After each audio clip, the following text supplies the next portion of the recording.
હાલો દોસ્તો, આજ આપણે બનાવશું વડાપાવની સૂકી ચટણી.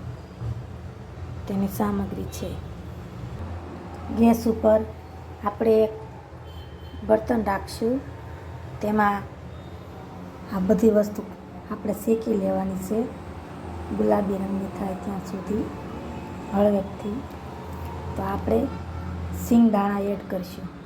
તમે જોઈ રહ્યા છો, મેં સિંગદાણા એડ કર્યા છે. હવે આપણે એને ધીમી આંચ પર શેકી લઈશું.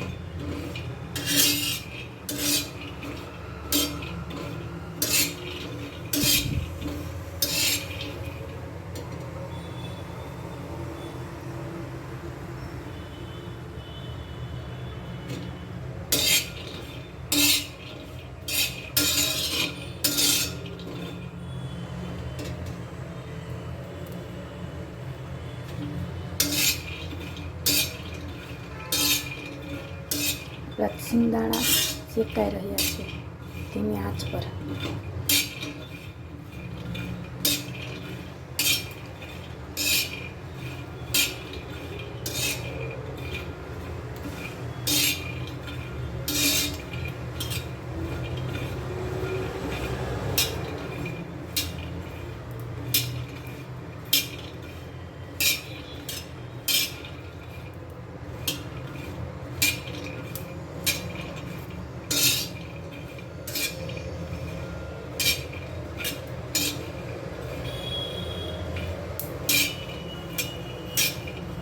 તેમાં આપણે સૂકા લાલ મરચાં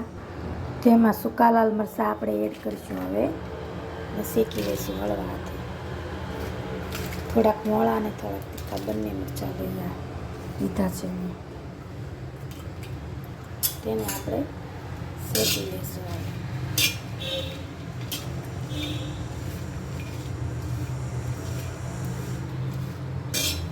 ધીમી આંચ પર આપણે આને પણ શેકી લઈશું.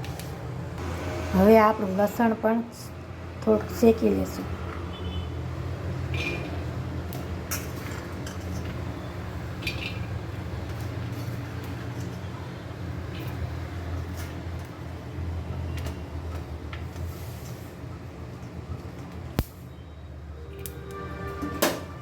ધીમી આંચે આપણું લસણ પણ થોડુંક શેકી લઈશું.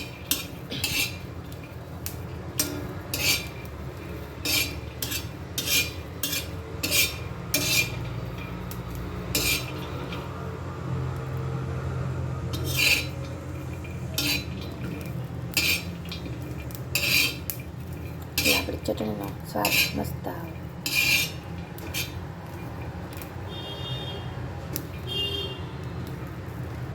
હવે આપણે થોડુંક ટોપરું પણ શેકી લઈશું.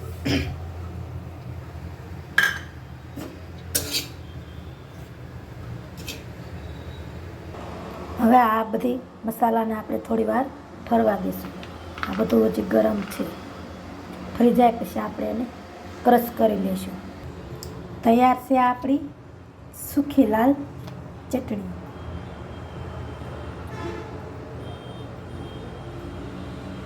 વડાપાવની તીખી ચટણી. વડાપાવની સૂકી લાલ ચટણી તૈયાર છે આપણી ચટણી.